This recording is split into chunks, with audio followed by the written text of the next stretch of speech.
Bueno, Fernando, en primer lugar te quería preguntar respecto al círculo de hombres, quiénes son y qué es lo que hacen. ¿Quiénes somos? Somos un grupo de hombres donde Sebastián, que es un compañero y amigo, junto conmigo coordinamos ese grupo y convocamos a hombres que quieran sumarse a encuentros de intercambio de experiencias, básicamente. Nosotros a veces tiramos algún disparador, alguna pregunta o alguna actividad que puede tener que ver con una fantasía dirigida o un ensueño o preguntas escritas y en base a eso después compartimos qué le pasó a cada uno con eso o también recibimos los disparadores de la gente que viene al grupo. Sí, no, para ser parte de los círculos de hombres no, el único requisito es ser hombre, básicamente. No hay ningún problema, no hay ninguna otra condición de edad ni nada. Y la idea es juntarnos a esto, intercambiar opiniones desde un lugar que sea personal, o sea, donde yo hable de mí, desde mí y de mí. No tanto juntarnos a hablar de fútbol, de política o de otra cosa que por ahí está como más al alcance de la mano. Claro, se podría decir que esa vendría a ser la dinámica de funcionamiento en general de los encuentros. Sí. Siempre lo que tenemos como cuidado es eso, es que cada uno siempre hable en primera persona, te diría. A mí me parece tal cosa de algo, o a mí me pasa tal cosa, que puede ser de lo actual o puede ser de mi vida, de mi experiencia. Pero es un encuentro de intercambio de experiencias. Y esto también de por ahí usar las experiencias de los otros como un reflejo, tipo. Yo creo que eso básicamente es una de las cosas que se observan en estos grupos, es cómo nos vamos viendo despejados en esta cosa que uno siempre cree que lo que me pasa a mí, me pasa a mí solo. Claro. ¿Viste? Y un denominador común en estos grupos es que de alguna manera siempre los que nos terminamos congregando son aquellos que de una u otra forma no se han sentido cómodos o del todo cómodos en esos otros espacios más tradicionales, o que por ahí se sienten cómodos pero también sienten que necesitan otra cosa, un espacio. La cuestión común siempre es: yo necesito algún lugar o estoy buscando un lugar donde pueda decir lo que me pasa sin defenderme, básicamente, sin tener que estar armando máscaras o careteándola de alguna manera. A ver, qué sé yo, por ejemplo, yo te cuento, en alguno de estos grupos a veces es simplemente entre comillas, poder decir, uno de los chicos en uno de los encuentros decía: la verdad que yo me doy cuenta de que tengo ganas de amar, que me quiero enamorar, que quiero empezar a formar una familia, que quiero sentirme acompañado, que quiero tener una persona al lado mío en quien apoyarme. Eso, nada más simple que eso, sin ningún tipo de crítica de nada, que venga el chiste o la pavada o cualquier cosa. Entonces es eso, es hablar de lo que me pasa, lo que quiero, lo que siento, mis miedos, mis cargas, mis expectativas por ser hombre, muchas veces. ¿Y qué es lo que te motiva para seguir con el círculo? Creo que la motivación siempre es personal y después se va abriendo. A mí me resultó muy impactante cuando por primera vez, qué sé yo, hace 15 años atrás, cuando por primera vez yo me empecé a hacer este tipo de preguntas, de decir, bueno, ¿y qué significa para mí ser hombre? ¿Qué se espera de mí socialmente por ser hombre? ¿Qué esperan las mujeres de mí por ser hombre? ¿Qué esperan los hombres de mí por ser hombre? ¿Qué se supone que debo hacer? Hoy en día yo soy padre también, esto que se espera de mí como padre, qué cosas ¿Qué cosas hacen los padres? Esas preguntas que yo me he hecho siempre, mi motivación es juntarme con otros hombres, hacernos las mismas preguntas y intercambiar experiencia. Por eso hay que cada uno hable de lo que le pasa con este tipo de disparadores. Claro. Y a lo largo del tiempo, o sea, con estas preguntas, ¿pudiste llegar a algunas conclusiones?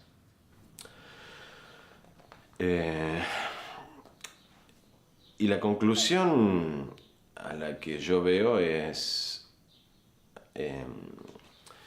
que los que siempre nos terminamos congregando, agrupando, somos aquellos que de alguna u otra manera siempre hemos sentido que no terminábamos de encajar dentro de eso que se espera.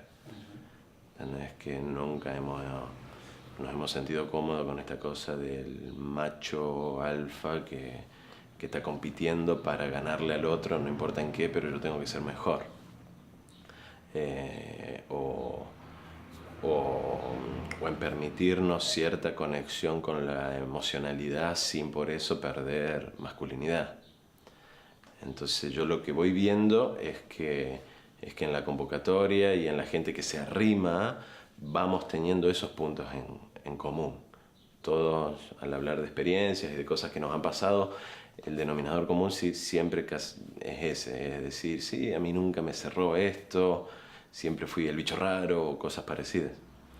Entonces es como que, bueno, de algún modo uno, sin plantearlo así, pero creo que pasa que se empiezan a congregar los que o han sido o se han autoexcluido de las otras cosas. Claro. Interesante esto de las concepciones que tiene la sociedad del hombre y cómo uno también va buscando hacer su propio camino respecto a lo que implica ser hombre. Claro. ¿Qué respuesta encontrarías a qué es ser un hombre hoy? Es tan en una amplio. sociedad en base a vos.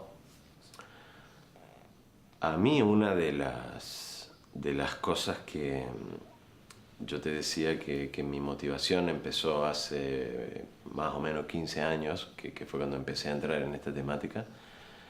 Yo hice, dentro de la carrera de psicología, hice mi tesis sobre el significado de ser hombre, donde salí a hacer encuestas y entrevistas a gente preguntándole esto, armando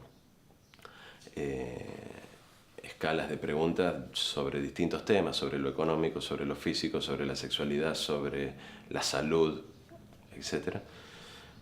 Y a mí en ese momento una de las hipótesis que yo había planteado hace 15 años era que iba a encontrar diferencias entre grupos etarios disímiles. Yo abarqué desde los 20 hasta los 60 años.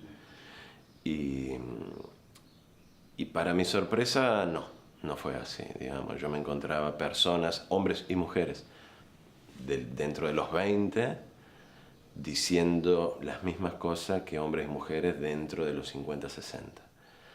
Entonces, a pesar de que yo tengo registro y vivencia personal y desde este encuentro con otros hombres, de que hay como cierto cambio de paradigma en algún punto, creo que se sigue transmitiendo hoy esta idea de ser hombre en términos de potencia, en términos de fuerza, en términos de dureza, en términos por ahí de ganar. De contraste con lo que implica la feminidad también en parte. Sí, a mí una de las cosas que me parece que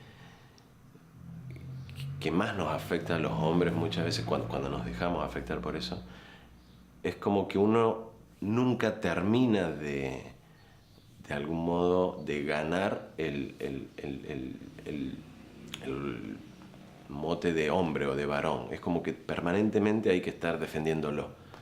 ¿Entendés? Vos no importa si lo demostraste 20 años y de golpe salís con una remera rosa con flores, ya no sos tan hombre. Es como que todo el tiempo estamos puestos a prueba. Todo el tiempo tenemos que estar demostrando que no somos, no sé si mujeres, pero que no somos menos hombres, que no somos menos fuertes. Creo que está muy asociada, no sé, desde Darwin, de la cosa de la supervivencia del más fuerte, a a esta idea también del hombre saliendo a cazar y la mujer quedándose en la cueva, no sé, pero creo que lo que yo veo es esto, que si nos enganchamos en esa competencia de tener que estar todo el tiempo, como en el fútbol, como en la gran mayoría de las cosas, digamos, no importa si saliste campeón el año pasado, tenés que volver a salir y si no es un fracaso. Así es como se vive la masculinidad, digamos. Si vos no lo estás demostrando, quedas escrachado hasta que lo reviertas. Lo cual creo que termina siendo estresante como mínimo, digamos. Vivido, es como cualquier persona que vive en un estado de examen todo el tiempo. Es eso, uno está todo el tiempo rindiendo el examen de la masculinidad permanentemente. Y por ahí también intentando demostrar algo que tal vez, y muy probablemente sí seamos. Intentando ignorar y recordar una parte de la personalidad. Y generalmente creo que a todos, hombres y mujeres, nos cuesta vernos como totalidad y reconocer mis aspectos femeninos en mí y la mujer los masculinos. Pero la mujer yo no veo que tenga tanto rollo con sus aspectos masculinos. De hecho, hoy creo que se están como embanderando de ese lado. Pero a nosotros sí, a nosotros creo que como varones siempre la escisión de decir, no, yo no tengo nada de femenino, lo tierno, lo que podemos tener asociado a las mujeres, como eso así cortado quirúrgicamente y sacado, y eso no tiene nada que ver conmigo. Y por eso también muchas veces castigando al que sí lo muestra. Claro. Digamos, porque como toda cosa distinta siempre hay foco de agresión, lo diferente molesta. Inclusive esta necesidad de poner bajo el rótulo de femenino o de masculino ciertas características. Por eso son comunes a todos. Y sí. Todos. Sí, creo que funcionar y reconocernos como una unidad que dentro de la naturaleza la polaridad está en todo. Nosotros tenemos que tener cierto nivel de oscuridad acá para que la luz se note, si no, no se nota, digamos, el frío, el calor, todo funciona polarmente y una polaridad requiere de la otra. Si yo quito una, la otra se cae, es como una balanza que le saca un pedazo. Entonces, creo que nosotros al quitarnos esas cosas que no son reconocidas o valoradas o ponderadas como masculinas, creo que lejos los que perdemos somos nosotros, nos perdemos una parte de nuestra esencia. ¿Vos considerás que el hombre de sociedad se muestra tal cual es o busca por ahí representar algo que no lo es tanto? Yo no creo que nadie se muestra tal cual es. Creo que nadie se muestra desnudo en ningún sentido. Creo que todos nos sentimos más o menos cómodos con máscaras y trajes que nos vamos poniendo. El problema no sé si es ese, el problema es que muchas veces nos compramos ese mismo personaje que vendemos. Para mí ese es el riesgo. Apropiarse de la máscara, desear esa máscara. Es de desconocerme. Para mí, yo no soy partidario de que uno tenga que andar desnudo y mostrándose transparente frente a todos, porque la realidad también es que vivimos en un mundo que es complicado. Entonces no creo que uno tenga que andar así indefenso y transparente. Creo que el balance va por ser consciente de las máscaras o de los escudos que yo me puedo poner para protegerme y si yo lo hago conscientemente, también poder elegir conscientemente cuando los dejo y digo, ahora ya no. Creo que el riesgo no es que no nos mostramos como somos, creo que muchas veces no sabemos cómo somos, cada uno en lo individual. Ahí es donde se mimetiza el personaje con el que yo soy de verdad. Me termino, yo siempre digo, vendiendo ese personaje que vendo, me lo compro yo también. Y ya no sé quién soy. Por eso es que en los grupos siempre estamos atentos a esto de hablar en primera persona y desde mí. Porque también el autoconocimiento me lleva a darme cuenta de por ahí de cosas que tengo automatizadas. Se podría decir entonces que en un punto que uno de los objetivos del círculo de los hombres es alcanzar un mayor autoconocimiento de cada uno de los participantes. Yo creo que sí, sí. Yo nunca me senté a redactar una cartilla de objetivos, pero para mí es un modo de hacer algo para de alguna manera construir un mundo que nos haga menos mal a todos. Creo que es lo que yo puedo aportar desde mi nicho, desde lo que a mí me sale espontáneamente y me interesa, en el sentido de tratar de ser yo un hombre más consciente de mí mismo y desde ese lugar ir contagiando. Y en el círculo, ¿cuál sería tu rol? En el círculo de hombres mi rol es de coordinador, moderador te diría, estando atento a esto de que, por ejemplo, de que todos los que, a ver, digamos, que cada uno hable en un momento determinado, que no se empiece a descontrolar, que hablemos en primera persona y compartir también desde mi experiencia, o sea, es una... Si bien hay roles distintivos, digamos, que somos dos los coordinadores, estamos involucrados, digamos, y hablamos también de esto y somos parte de las conversaciones, las charlas. Por ahí a veces no de las actividades que proponemos como disparador, porque bueno, justamente tenemos que coordinar la actividad. Pero igualmente esas actividades que nosotros proponemos son actividades que nosotros ya las hemos hecho y las hemos vivenciado. Yo creo eso, creo que la verdadera conexión se da desde la experiencia, perdón, no desde la cabeza. Entonces yo no puedo hablar de algo o pedirle al otro que me cuente algo que yo no hice o que yo no me puse ahí. Yo no sé si tendrás experiencia o conoces otros grupos que tengan unas dinámicas similares o que apunten más o menos a objetivos parecidos para ver qué tanto se un contraste entre lo que te sucede a vos en el círculo de hombres con respecto a la convocatoria y otros grupos. Yo, además del círculo de hombres, también formo parte de 2 círculos de padres, donde ahí sí la condición para ser parte de estos es ser padre. Y en uno de los círculos también tengo el rol de coordinador y en otro no, de asistente, donde la coordinación se va rotando entre los que vamos. Ese es un grupo cerrado donde no está en renovación todo el tiempo y la rotación se va modificando. La diferencia que yo veo y que se nota tiene que ver con la paternidad como un acto bisagra.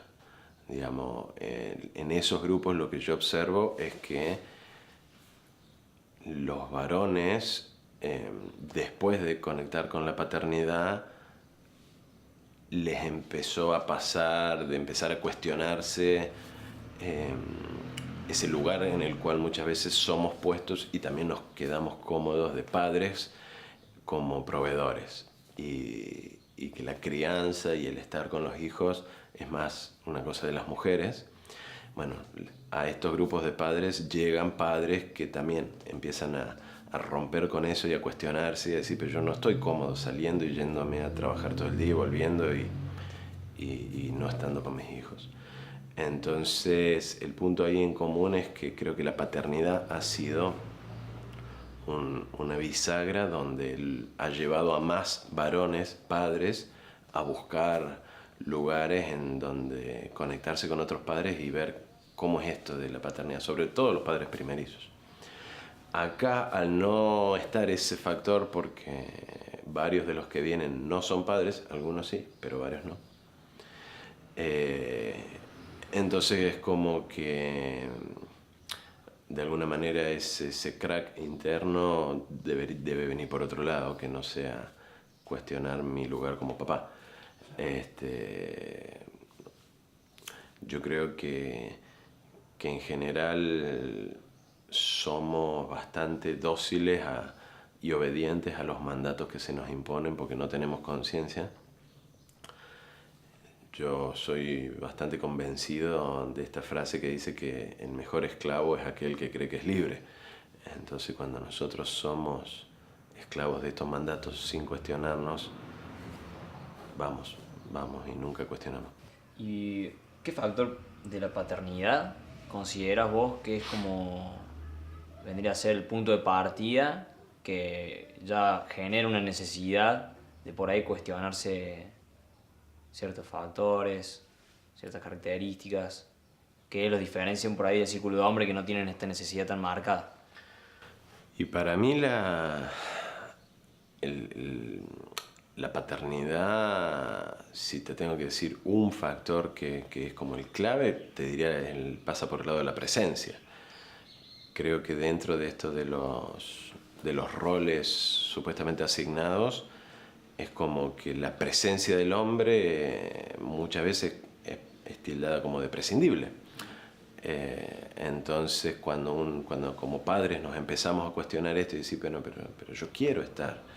Y no solo eso, sino también es necesario que yo esté, digamos. Si no, nos enganchamos en esta expectativa de que nuestro lugar solamente es el de proveedor, sobre todo económico, y nos enganchamos en esta cosa que yo no digo que sea fácil salir, ¿no? Pero que nos vamos de la casa, nos vamos de la crianza, con esta cosa de decir, bueno, yo me voy para que a ustedes no les falte nada, yo lo hago por ustedes. Y después los hijos generalmente vienen y te dicen, sí, pero yo quería que estés vos también. No me alcanza solo con la Play, con esto, con el, qué sé yo, con lo que sea, con el auto, con la moto, lo que sea, sino que yo quería tener a mi papá al lado.